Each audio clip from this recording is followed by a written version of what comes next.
really paints a picture of what people have to look forward to. Well, that was the pre-publicity statement from Edinburgh's transport convener accompanying the arrival of this mock-up tram into the capital. Unfortunately, the tram's arrival coincided with a dispute between the City Council and the contractors of the controversial tram system, which has left the project in limbo and Princes Street at a standstill. Well, let's get the latest now from our reporter, Louise Stewart. Louise. Well, Jackie, this is what the trams will look like when they do eventually get here to Edinburgh. Now, this has created a great deal of interest today. There have been some 3,500 people through the doors of this replica carriage to take a look inside.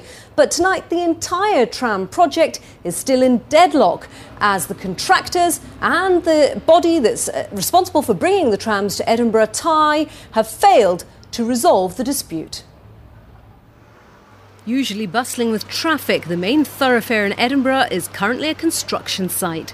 Some utilities work is taking place, but the key part of the project has literally stopped in its tracks.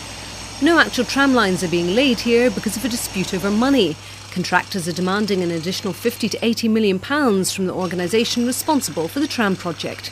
On Friday, the first meeting under the dispute resolution mechanism took place between TIE and the consortium. And the situation now is there was no resolution found that day. I don't think anybody expected there would be. Now moves into the next stage of the dispute resolution, and over the next few days each side will be producing position statements and then discussing that. As the deadlock continues, Princes Street remains closed to traffic. The only hope is for an urgent resolution.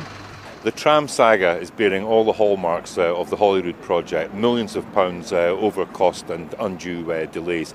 We've really got to get this contract back on the road and on the rails again. That's why the contractors should be back at work, sorting out their claims behind the scenes with TIE and stop this disruption to people in Edinburgh. The only tram on Princes Street today was this full-scale model. While it attracted plenty of interest from members of the public, many are less impressed by the disruption and delays. I came down the mound today and I walked down the west end of the mound, and it took me 20 minutes basically to cross the road. I think the delays are just absolutely awful. Yeah, I think it's very good actually, so I think it'd be a big improvement on the buses. And what do you think of the delays? Because obviously work was meant to get underway here on Saturday and it's not now. It's a big project, you just got to expect stuff like that in reality, so it takes time. Talks are continuing to try to resolve this dispute amidst growing pressure to get this £500 million project back on schedule. Now, the council and TIE maintain that the contractors are making unreasonable demands which they're not prepared to meet.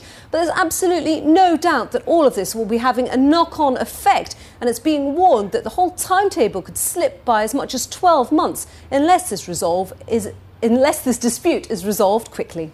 Louise, thank you.